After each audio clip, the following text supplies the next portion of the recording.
Hello students, हम differential equations पर study कर रहे हैं। आज का क्वेश्चंस पैराबोला को लेकर के है। जैसा आप देख रहे हैं सामने बोर्ड पर, पैराबोला का ये जो क्वेश्चन है बड़ा अच्छा क्वेश्चन है। सर्कल के हमने पिछली क्लास में स्टैंडर्ड क्वेश्चंस देखे थे।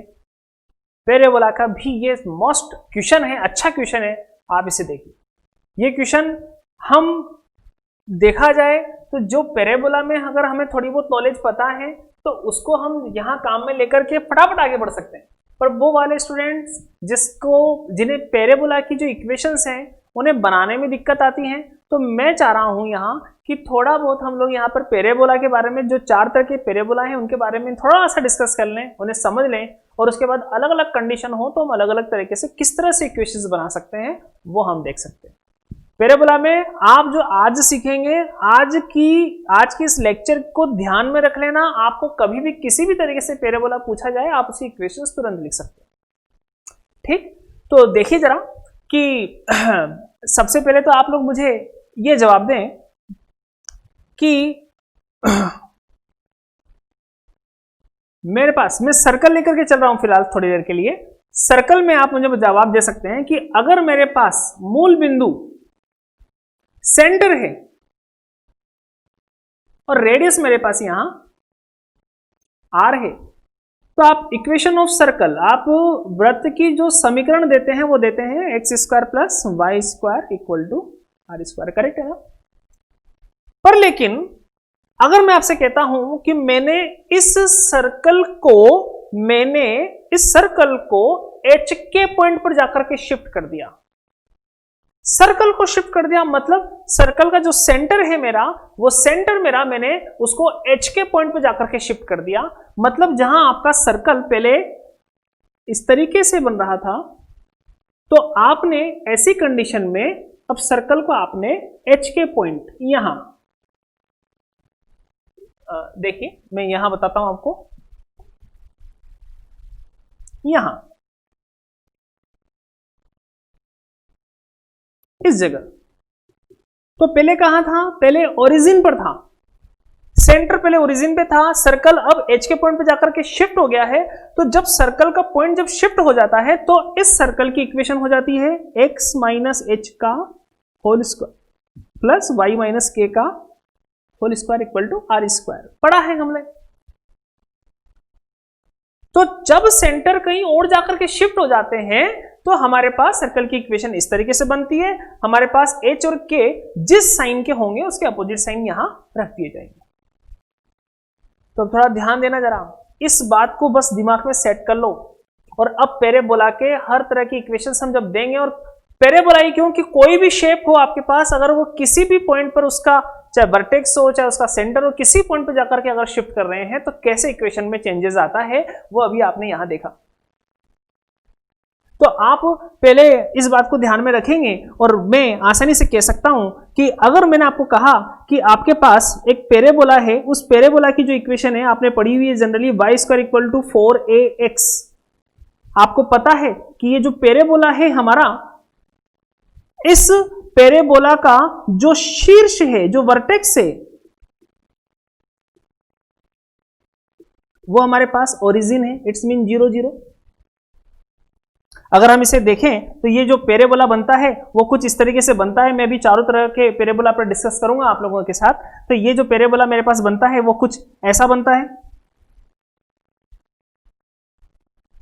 ओके, ये एक्स एक्सिस हो गया, ये वाई एक्सिस हो गया, इसका शीर्ष मेरे पास यहां है 0 0।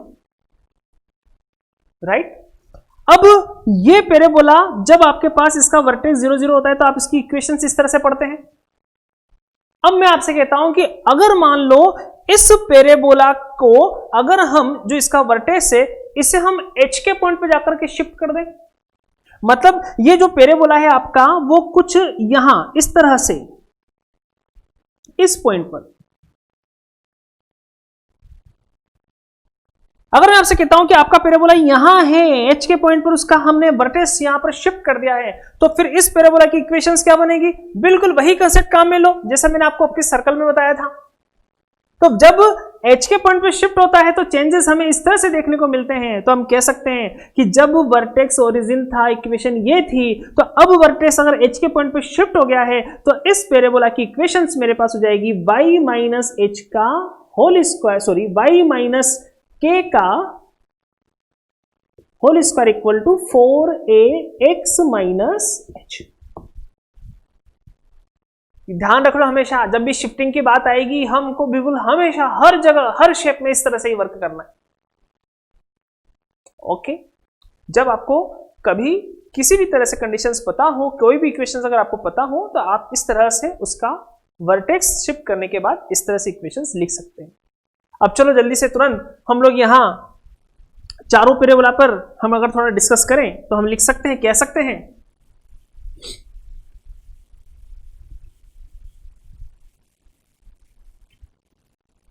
देखो हमारे पास पैराबोलास कुछ इस तरह से पढ़ने को मिला है।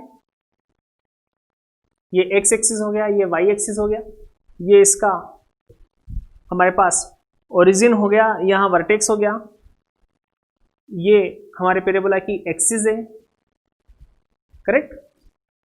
और इस पैराबोला की जो इक्वेशन है हमारे पास वो इक्वेशन है Y square equal to 4ax, correct. Second number पे आ जाओ, यहां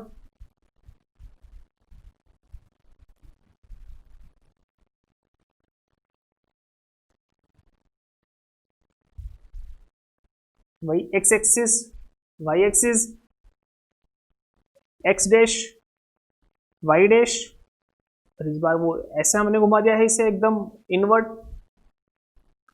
ये मेरे पास एक्सिस है, इसका अक्ष है। तो ध्यान दीजिए जरा, अब मैं आपको यहां पर ये शेप बना दिया, इक्वेशंस हम ही लिखेंगे यहां चारों की, एक इक्वेशंस को ध्यान में रख करके, हमें कभी याद करने की जरूरत ही नहीं पड़ेगी।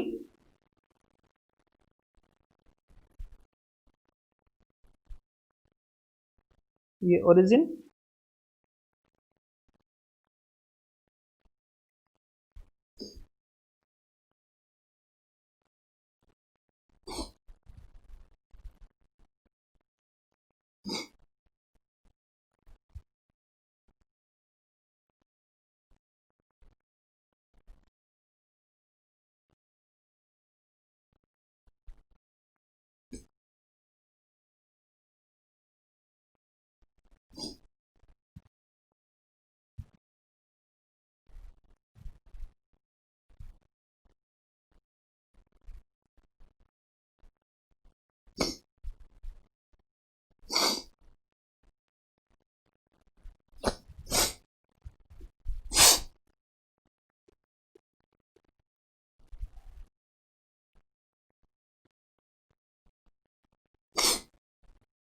देखिए हमें तो ये पैराबोला ध्यान था Y square equal to 4x। और देखिए आप लोगों ने जब बीएससी फर्स्ट ईयर में स्टडी करी थी तो वहां पर कर्व ट्रेसिंग में स्टडी करी थी आपने अच्छे से।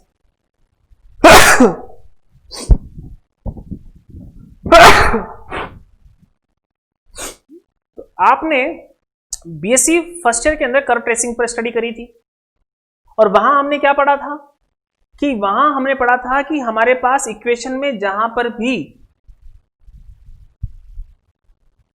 देखो हमने फर्स्ट ईयर के अंदर कर्व ट्रेसिंग में पढ़ा था कि Y square equal to 4x equation है, तो किसी भी इक्वेशन के अंदर x की जितनी भी टर्म्स हैं, y की जितनी भी टर्म्स हैं, अगर x की टर्म्स में इवन पावर आती है तो कर्व y एक्सिस के लिए सिमेट्रिक होते हैं, और y एक्सिस पर इवन पावर आती है, y पर इवन पावर आती है तो वो x एक्सिस के सिमेट्रिक होते हैं, करेक्ट। सिमेट्रिक मतलब वो सममित होते हैं। देखो जरा यहां वाई स्क्वायर है, मतलब हमारा जो वक्र जो भी बनेगा वो एक्स अक्ष के सममित होगा, आप देख पा रहे हैं आसानी से यहां, ठीक। अब याद रखने का तरीका बता रहा हूं मैं, हमें ज्यादा डिस्कस जो है उसे हमने 11th क्लास के अंदर इनकी इक्वेशंस पढ़ ली थी। अभी मुझे जो आपको इस क्वेश्चन में लेकर के चलना है, मैं वो मोटी मोटी आपको नॉलेज देता हूं यहां पर, लेकिन ये नॉलेज जो आपको मिलेगी वो बहुत अच्छे से मिलेगी। कभी भी कोई भी क्वेश्चन अगर आपके पास आता है तो आप बड़े आसानी से उसकी इक्वेशंस निकाल सकते हैं। इतना तो हमें ध्यान देता ही है Y square equal to 4x। तो देखो जरा देखो यहां क्या आया है, Y square equal to 4ax। आपका पेरेबोला प्लस एक्स एक्सिस की तरफ खुल रहा है, इसलिए यहां आया है प्लस 4ax, करेक्ट। और यहां जो हमें x दिया हुआ है ये उसी के ही सिमेट्रिक होता है, मतलब जितना पोर्शन ऊपर होगा उतना ही पोर्शन x एक्सिस के नीचे होगा, correct. y square equal to 4x, आपको पता है कि y पे स्क्वायर है मतलब x एक्सिस के लिए सिमेट्रिक है, तो हम यहां कहेंगे कि हमारा वक्र किसके लिए सिमेट्रिक होगा, हमारा वक्र प्लस x एक्सिस के लिए सिमेट्रिक होगा। जितना पोर्शन ऊपर है उतना ही पोर्शन उसका नीचे होगा। तो आप यहां ध्यान दें, हमारे पास equation y equal to 4ax, तो प्लस x है तो हमारा कर्व जो है प्लस x एक्सिस की तरफ ओपन होगा और x एक्सिस के प्लस x एक्सिस के ही हमारे पास प्लस x एक्सिस के लिए ही वो सिमेट्रिक होगा। तो देखो ऐसा मैंने अगर वक्र कर्व की इक्वेशंस मैंने बता दी है और आपको कहा है कि इक्वेशन इस तरह से बनेगी, तो अब आप इन चारों की इक्वेशंस दे सकते हैं आसानी से। देखो यहां इतना भी हमें पता है कि जो इसका शीर्ष है, जो इसका वर्टेक्स है वो कितना है 0 0, करेक्ट। ये इक्वेशन हमने लिख दी। यहां आ जाइए, यहां पर भी शीर्ष कितना है हमारे पास, वर्टेक्स कितना है यहां 0 0, पर ये ओपन कहां हो रहा है, माइनस एक्स एक्सिस की तरफ ओपन हो रहा है। तो माइनस एक्स एक्सिस की तरफ ओपन हो रहा है, तो इसकी इक्वेशन क्या बन जाएगी, Y square equal to minus का 4ax। ओके, सेम आपको सिर्फ ये ध्यान रखना, यहां से आपको फिर हर तरह की पैराबोला की इक्वेशंस आपको मिल जाएगी। माइनस एक्स एक्सिस की तरफ ओपन कर रहा है तो माइनस का 4ax आ गया। अब यहां ध्यान दीजिए जरा, ये मेरे पास पैराबोला है और पैराबोला है, जो ये पैराबोला मेरे पास माइनस के y एक्सिस की तरफ ओपन हो रहा है, तो अब इसकी जो इक्वेशन बनेगी वो बनेगी माइनस का 4ay, और y यहां यूज में आ गया है तो फिर दूसरा वेरिएबल जो बचा है उसका यहां स्क्वायर आ जाएगा, करेक्ट। तो इक्वेशन क्या बन गई हमारे पास, x square equal to minus का 4ay। यहां दे सकते हैं इक्वेशन, यहां क्या बनेगी इक्वेशन, देखो जरा, ये प्लस के y एक्सिस की तरफ ओपन हो रहा है तो हम इसको लिखेंगे कि ये बनेगा मेरे पास प्लस का 4ay। तो y वेरिएबल अगर यहां काम में आ गया है तो दूसरा वेरिएबल जो बचा है वो यहां आएगा और उसका स्क्वायर हो जाएगा। देखो जरा, इक्वेशंस हमने आसानी से लिख दी, केवल देखा पैराबोला कैसा पूछा गया है और इक्वेशंस हमने यहां लिख दी। अब यहां काम में लीजिए शिफ्टिंग प्रॉपर्टी, जो मैंने अभी आपको बताई थी। अगर मैं आपसे कहता हूं, देखो सबके वर्टेक्स यहां कहां है, ओरिजिन पर है। अब मैं यदि आपसे कहता हूं, यहां ध्यान देना, मैंने आपसे कहा कि आपका जो पैराबोला है, इसी पैराबोला को ले लीजिए आप लोग। इस पैराबोला का अगर मैं यहां वर्टेक्स जो है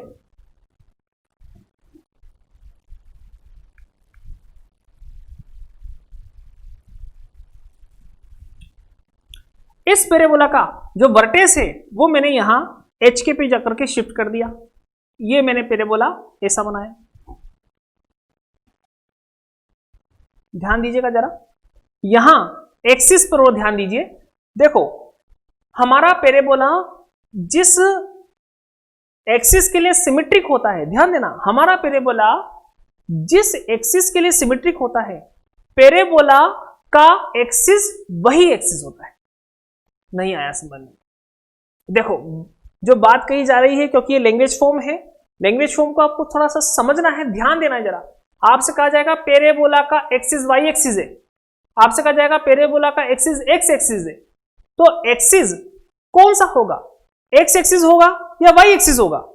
तो उसके लिए ध्यान दीजिए कि आपका पैराबोला यहां किसके लिए सिमेट्रिक है, यहां है वो एक्स एक्सिस के लिए, वाई एक्सिस के लिए सिमेट्रिक नहीं है।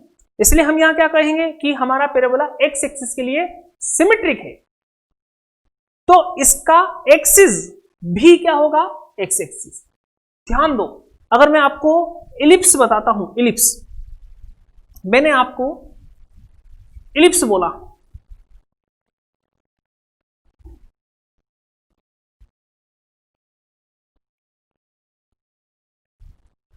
और इलिप्स की इक्वेशन क्या होती है, X square upon A square plus Y square upon B square equal to 1, correct है ना? तो आप मुझे बताएंगे क्या कि इलिप्स जो है उसके लिए, इलिप्स जो है वो किन एक्सिस के लिए सिमेट्रिक है? हम कह सकते हैं ना कि हमारा जो इलिप्स है वो एक्स एक्सिस के लिए भी सिमेट्रिक है और हमारा इलिप्स जो है वो वाई एक्सिस के लिए भी सिमेट्रिक है। इसीलिए इलिप्स के अंदर दो एक्सिस होती हैं, एक तो एक्स एक्सिस और वाई एक्सिस, और इनके नाम होते हैं ये एक्स एक्सिस के लिए भी सिमेट्रिक है, वाई एक्सिस के लिए भी सिमेट्रिक है, इसलिए एक्स एक्सिस जहां इलिप्स फैला हुआ है वो आपका बन जाता है मेजर एक्सिस, और जहां आपका इलिप्स जो दूसरा उसका एक्सिस है वो उसका बन जाता है माइनर एक्सिस। जहां इलिप्स फैला हुआ है वो बन जाता है दीर्घ अक्ष, और जहां दूसरा एक्सिस है वो उसका एक्सिस बन जाता है लघु अक्ष। तो इलिप्स के अंदर कितने एक्सिस हुए? 2 एक्सिस हुए। 2 एक्सिस किसकी वजह से हुए? सिमेट्रिक की वजह से। तो इसी तरीके से हमारे पास पैराबोला है। अब पैराबोला में तो आपके पास सिमेट्रिकनेस केवल एक ही एक्सिस के लिए पाई जाती है, तो यहां एक्स एक्सिस के लिए सिमेट्रिक है, इसलिए केवल उसका एक ही एक्सिस होगा, और हम कह सकते हैं कि एक्स और वाई में से वो एक्स एक्सिस के लिए सिमेट्रिक है, इसलिए उसका एक्सिस एक्स एक्सिस होगा। ओके, तो आप यहां बता सकते हो अब इसका एक्सिस कौन सा होगा? क्या इसका भी एक्स एक्सिस होगा? नहीं, ये वाई के लिए सिमेट्रिक है, इसलिए इसका एक्सिस हो जाएगा वाई। तो ध्यान दें कि मेरे को यहां जब ये कहा गया कि एक पैराबोला बनाओ जो वाई एक्सिस के सिमेट्रिक है, तो मैंने एक पैराबोला बनाया जो वाई एक्सिस के लिए सिमेट्रिक है। या हम कह सकते हैं कि एक पैराबोला बनाओ जिसका एक्सिस वाई एक्सिस हो, तो मैं कह सकता हूं कि ये मेरे पास जो पैराबोला है इसमें इसका एक्सिस वाई एक्सिस है। क्यों? क्योंकि ये वाई एक्सिस के सिमेट्रिक है। अब देखो जरा कि इसका ओरिजिन 0 0 है। अगर मैंने इसको एच के पर शिफ्ट कर दिया तो ये मेरे पास कुछ ऐसा बनेगा, करेक्ट। इसकी इक्वेशन, ये मेरे पास जो इसका शीर्ष है, वर्टेक्स है, वो एच के है। तो मैं इस पैराबोला की अगर इक्वेशन देना चाहूंगा तो इस पैराबोला की equation X square equal to 4ay है, तो ये एच के पे जाकर के शिफ्ट हो गया है, तो मैं इस पैराबोला की इक्वेशन लिख सकता हूं एक्स माइनस एच का whole square equal to 4ay minus K. Very important, ध्यान दीजिए। आपको कई सारे, आप अपनी जीवन में, अपने लाइफ में कभी मैथमेटिक्स पढ़ेंगे, ये शिफ्टिंग प्रॉपर्टी बड़ी काम आने वाली है आपके पास। तो हमारा यहां जो वर्टेक्स से एच के पॉइंट पे चला गया है, तो उससे इक्वेशंस हम इस तरह से लिख सकते हैं। यहां हमने इस पैराबोला को जिसका एक्सिस वाई एक्सिस था उसके लिए हमने इस तरह का पैराबोला तैयार किया है। यहां पर भी इसका जो एक्सिस है वो वाई एक्सिस के ही पैरेलल है। तो एक्सिस तो वाई एक्सिस ही है, वाई एक्सिस के ही पैरेलल है, ठीक। तो अब आपको मैंने जो डिस्कस करवाया है, बताया है, तो आप मुझे आसानी से ये जो लाइन दी जा रही है, इस लाइन से आप मुझे कह सकते हैं, बता सकते हैं कि मेरे पास जो पैराबोला होगा, मुझे उसकी जो डिफरेंशियल इक्वेशन चाहिए, तो उसके लिए मुझे पहले पैराबोला की इक्वेशन लिखनी पड़ेगी, और हमें इक्वेशंस लिखना आसानी से आ चुका है। देखो जरा क्या लिखा है इन्होंने, ऑल पैराबोला। आपको सभी पैराबोलाओं की अवकल समीकरण लिखनी है, और वो जो पैराबोला है उसका अक्ष वाई अक्ष है, उसका एक्सिस वाई एक्सिस है, मतलब आपका पैराबोला वाई एक्सिस के लिए सिमेट्रिक है, करेक्ट। दूसरा कि उसका जो अक्ष है वाई अक्ष के समांतर है, मतलब वो प्रॉपर वाई एक्सिस नहीं है, वाई एक्सिस के पैरेलल। देखो जरा मैंने जो ये कंडीशन बनाई है, वाई एक्सिस के पैरेलल आपको लेना है, वो उसका एक्स एक्सिस है, और उसका जो वो वाई एक्सिस है उसके लिए जब आप पैराबोला की इक्वेशन लिखेंगे तो हम लिख सकते हैं x माइनस एच का whole square equal to 4ay minus K, correct. तो ध्यान दें कि मैं अगर इसकी इक्वेशन लिखना चाहूंगा तो मैं आसानी से इसकी इक्वेशन दे सकता हूं, और एक डिस्कस मैं आपको यहां पर और करवाऊंगा। इन्होंने हमें कहा गया है कि वाई एक्सिस के पैरेलल, तो मैं अगर पैराबोला बनाऊं,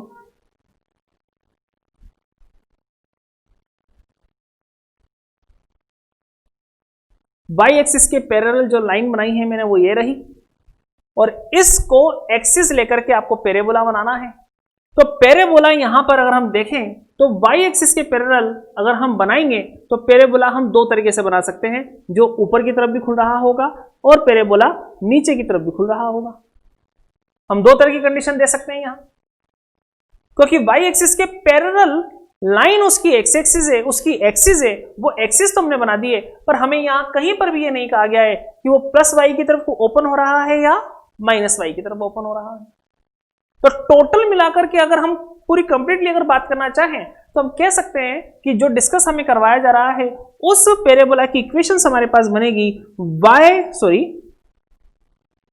x माइनस एच का होल स्क्वायर इक्वल टू, ऊपर की तरफ खुलता है तो हम प्लस लगाते हैं, प्लस 4a y माइनस के, और नीचे की तरफ ओपन होता है तो उसमें माइनस लगाते हैं, इसलिए हमें प्लस का भी दिया जा सकता है, माइनस का भी दिया जा सकता है। तो हमारे पास इक्वेशन जो उसकी तैयार होगी वो बनेगी x माइनस एच का whole square equal to plus minus 4a y minus K. Complete. तो आते हैं अपने इस क्वेश्चन पर। हम लिख सकते हैं यहां इक्वेशन ऑफ गिवन पैराबोलास दिए गए परवलयों की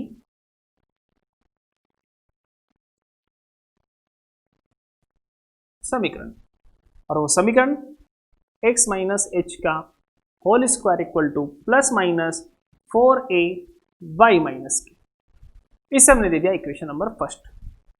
और जैसे इक्वेशन हमें मिल गई है तो इक्वेशन ही हमारे लिए इंपॉर्टेंट वर्क करती है। यहाँ इक्वेशन हमने यहाँ रेडी कर ली है, अब तो करना क्या है, अब तो डिफरेंशिएशन कर देना है और आगे बढ़ जाना है। यहाँ हम आसानी से देख पा रहे हैं कि यहाँ हमारे पास कितने, यहाँ पर हमारे पास आर्बिट्री कांस्टेंट है। अगर हम देखें तो ये जो इक्वेशन हमें मिली है, तो देखो जब तक हमारे पास किसी भी इक्वेशन के अंदर आर्बिट्री कांस्टेंट पर डिस्कस नहीं हो या बात कही नहीं गई हो, तब तक उसमें आने वाले जितने भी कांस्टेंट हैं वो सब आर्बिट्री कांस्टेंट माने जाते हैं।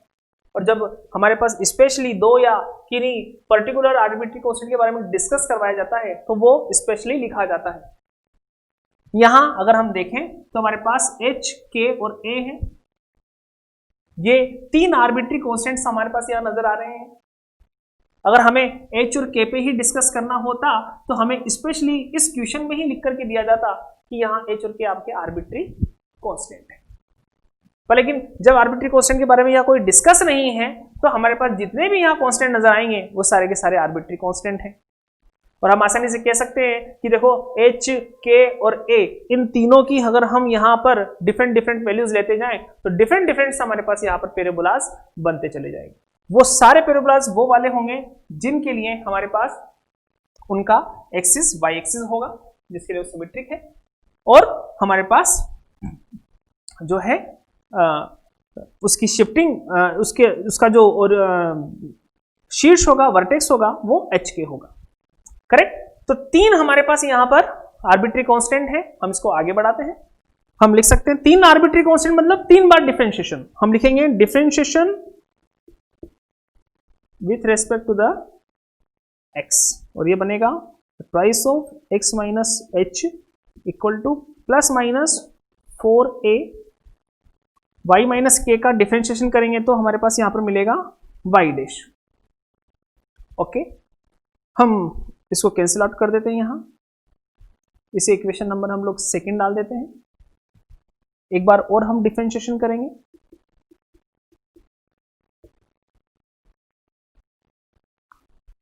यहां हमारे पास मिलेगा x माइनस एच है, इसका डिफरेंशिएशन करेंगे तो हमें 1 मिलेगा इक्वल टू, यहां आ जाएंगे plus minus 2a y dash y double dash. ठीक, अगेन एक बार और हमें डिफरेंशिएशन करना है, और जैसे ही एक बार और हमने डिफरेंशिएशन किया तो कांस्टेंट है इसका तो 0 हो जाएगा, ये पूरा डिफरेंशिएट होगा तो हमारे पास y ट्रिपल डैश यहां आ जाएगा, क्योंकि 2a है वो कांस्टेंट हुआ, और इस 2a को हम जब केयरफुली इसको सॉल्व करेंगे तो हमें मिलेगा यहाँ y ट्रिपल डैश 0। इसे हम ऐसा भी लिख सकते हैं d3 dy and dx cube.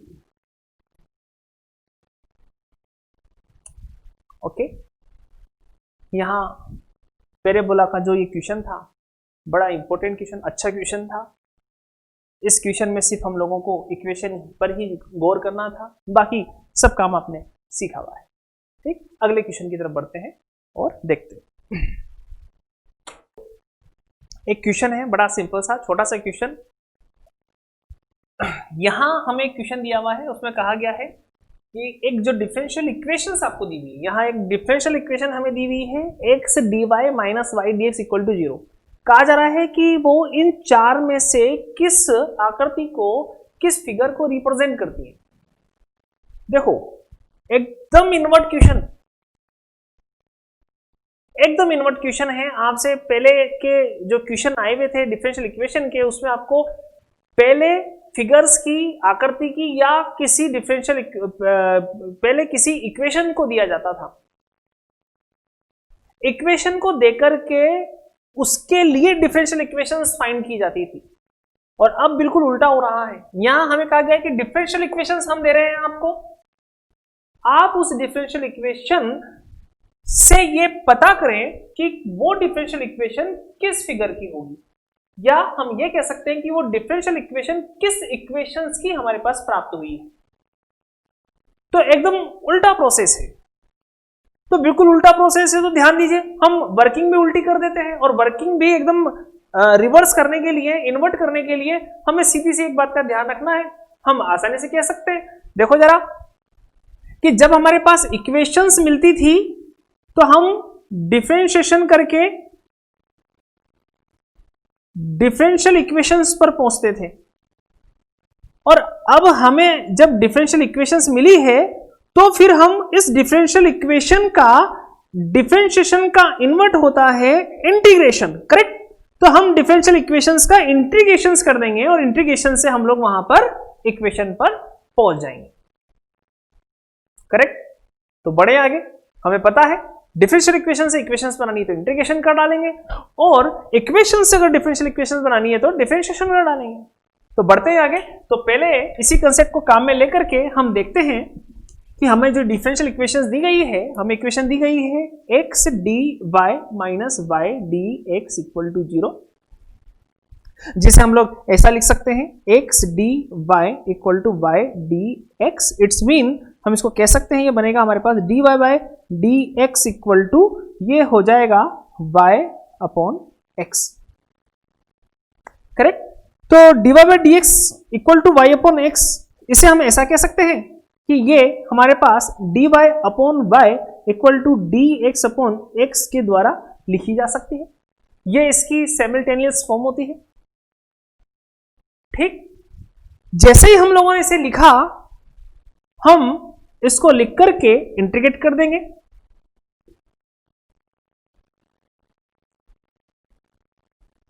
और इंटीग्रेटिंग जब हम करेंगे तो हम आसानी से कह सकते हैं कि D Y Y upon Y equal to integration of D x upon X equal to, जवाब दीजिए, ये बन गया है हमारे पास log y इक्वल टू, ये बन गया है हमारे पास log x, और जैसे इंटीग्रेशन कंप्लीट होता है हमारे पास एक कांस्टेंट आता है जिसे मैंने यहां लिख दिया है log c। इसको हम जब कंप्लीट करेंगे तो हम लिख सकते हैं, ये बन गया है हमारे पास log y equal to log xc। It's mean ये बन गया है y equal to xc, y equal to xc, y equal to xc। क्या ये इक्वेशन आपको किसी लाइन के बारे में डिस्कस करवा रही है? x पर भी 1 पावर, y पे भी 1 पावर, जब भी 1 पावर वेरिएबल्स में आती है और एक इक्वेशंस बनती है तो वो लीनियर इक्वेशंस होती है, राइट, एक लाइन को रिप्रेजेंट करती है।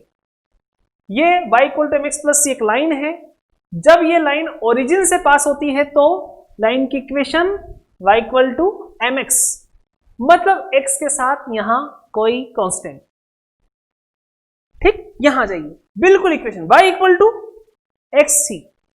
डेफिनेटली चारों ऑप्शन में से एक ऑप्शन हमें आसानी से मिल गया है।